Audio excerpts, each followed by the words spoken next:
एक दिन होइन 2 दिन होइन अन्न चाहिँले के चिज गर्नुपर्छ मलाई मैले के गरे तर बिहान बिहानै कुट्नुहुन्छ मैले नचाहिँदैन के कुरा भने गर्न बाहिर कस्तो नचाहिँदो कुरा एक दिन होइन 2 दिन होइन सधैँको राणाको मच्चाको छ मलाई के चिज गरेको छ मलाई किन कुट्ने गरौँ बजा बढी बोल्छस् जा गएर मर एक दिन होइन 2 दिन होइन यो घरको अवस्था र मेरो अवस्था तँलाई थाहा छैन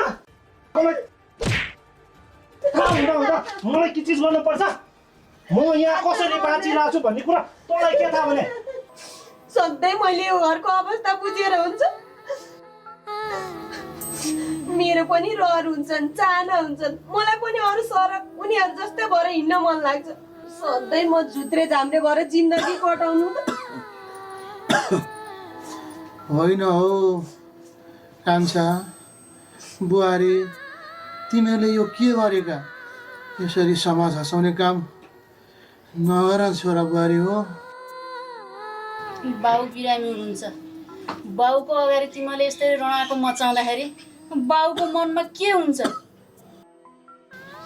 तिमीहरूले यस्तो कुरामा अलिकता पनि ख्याल गर्नु पर्दैन मलाई बाउ बिरामी भएको पनि थाहा छ अनि महिनामा 3-4 चोटि हस्पिटल लगेको भन्ने पनि थाहा छ मलाई मात्रै होइन यसलाई पनि थाहा छ घरको सबै अवस्था बुझ्दा बुझ्दै गाउँलेको छोरी चेली बुहारीले जे गर्यो त्यही खोजेर हुन्छ यसले मैले के नै खोजेको छु र बल्ल बल्ल वर्षमा एकचोटि दसैँ आउँछ त्यही दसैँमा एक जोर लुगा गहना किनिदिनु भनेको त हो नि केटाकेटीले मासुको रहर गर्छन् एउटा खसी ल्याउनु भने त छु नि सधैँ हाम्रा केटाकेटीले दसैँमा अरूको घरमा खसी काटेको हेरेर चित्त बुझाउनु पर्छ र हो दसैँ आयो मलाई थाहा छ घरमा केटाकेटी छन् त्यो पनि मलाई थाहा छ तर हेर दसैँ चाडपर्व भन्दा बुवाको उपचारको कुरा महत्त्वपूर्ण हो यस्ता चाडपर्व अघिल्लो वर्ष पनि आएको थियो अर्को वर्ष पनि आउँछ पहिला त राम्रैसँग मनाएको हो क्या रे बुहारी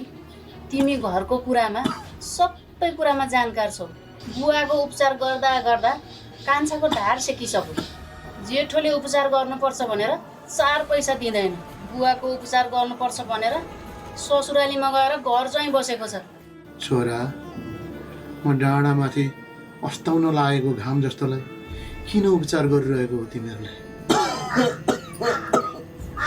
म त यस्तै नै अस्ताउन लागेको मान्छे म माथि उपचार गर्दा गर्दा सबै सिरीखुरी नै सकिसक्यो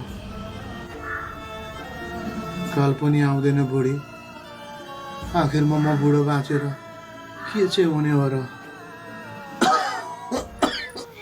बुवा हजुर त हाम्रो धरोहर हो अनि आमाको सिन्दुर पनि आफ्नै आमाको सिन्दुरको रक्षा गर्नु प्रत्येक छोराको कर्तव्य हो अनि त्यो म आफ्नो शरीर बेचेर भए पनि गरेरै छोड्छु अहिले बाला हस्पिटल लानु पर्यो भने जति पनि पैसा निस्किन्छ अनि मैले के गरौँ भन्दाखेरि पैसा हुँदैन को नै रहेछौँ र हामी यो घरको पर्मिला तिमी यो घरको को हौ र कुन स्थानमा छौ भन्ने कुरा मैले भन्दा बढी तिमीले बुझ्न पर्ने कुरा हो मैले काम गर्ने अफिस अस्तिको आन्दोलनकारीहरूले जलाएर भस्म पारिदिएको छ त्यस्तो अवस्था हेर्दा हेर्दै मैले साउसँग कसरी पैसा माग्नु करोडौँको सम्पत्ति जलेर नष्ट भएको बेलामा मलाई पैसा दिनुहोस् भनेर कुन मुखले भन्नु मलाई केही पनि थाहा छैन मैले भनेको जति सबै हुनु पर्यो म केही पनि जान्दिनँ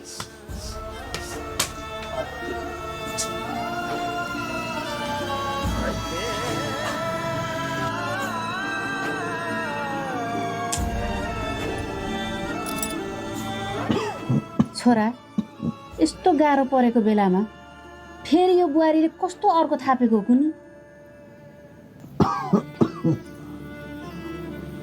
हेर छोरा आफूले काम गर्ने ठाउँको साउ भनेको भगवान् सर हो सधैँ तल अप्ठ्यारो परेको बेला सहयोग पनि गरेको हो अहिले उसलाई अप्ठ्यारो परेको बेला पैसा मागेर दुःख दिनुभन्दा तेरो दाजुसँग यसो सहयोग पो माग्ने हो कि होइन बुवा यो तपाईँले कस्तो कुरा गर्नुभएको त्यो दाजुले हामीलाई सहयोग गर्छ भन्ठान्नु भएको मेरो वचन मात्रै खेर जान्छ बुवा बरु भोक भोकेर जडेउली लाएर बस्छु त्योसँग म माग्न जान्न हेर्नु बुवा अबदेखि मलाई कहिले पनि त्यो जेठोका हात फैलाएर माग्न जा भनेर नभन्नु म यसो गाउँतिर गएर आउँछु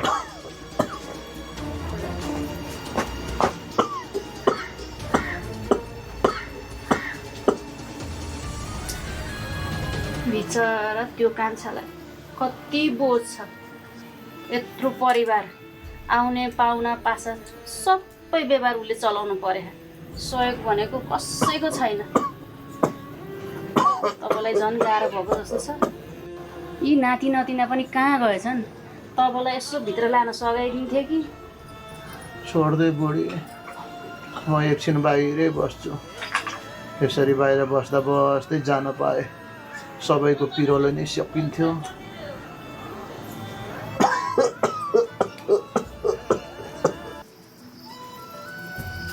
बहिनी मेरो पालो, अब मेरो पालो दिनु। बहिनी अब मेरो पालो। मलाई त यो दसैँमा मम्मीले बुट्टे जामा किनिदिने रे नि दादा। म त भोलि पर्सि ठुलो बनेर पुलिस बन्ने हो। म त त्यस्तै ड्रेस माग्ने हो दसैँमा। पुलिस बन्ने रे? पुलिससँग नि बन्दुक हुन्छ दादा? हो नि, मेरो बहिनीलाई कसैले केही गरे भने म त त्यही बन्दुक लानिदिन्छु। दादा कसको?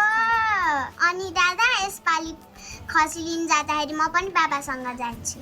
कालो घोलले खसी ल्याउने नि दादा। यो पल्ट त कान पोलेर म मात्रै खान्छु। यो पल्ट खसीको कान पोलेर म मात्रै खान्छु। नाइ म मात्रै खान्छु।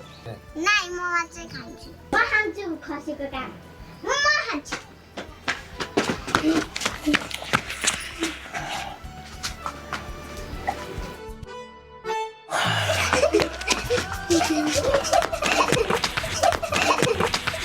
कति चल्छ सही, कति चल्छ। यस्तो बहिनीलाई नचला न। मैले चलाएको हो र? तपाईँले चलाओ। सुप लाग्यो। धेरै बोल्नुहुन्न। नाति नातिना पनि कति चल्छ। त्यही त भने। नपुरोको यस्तो छ यस्तो। फेरि पानी खाने कि? खानु।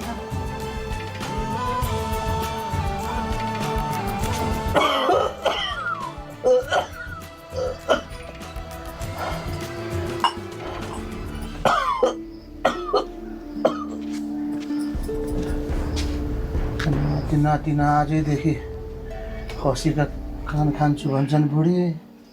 त्यो कान्छोले कसरी घर व्यवहार मिलाउने हो? मलाई त दिक्क लागेर आउँछ। पिर नगर्नु के, पिर गर्नु हुँदैन। धेरै बिरामी मान्छेले नि यस्तो पिर गरेर हुन्छ। खोकी लागिरहेछ, श्वास भइरहेछ।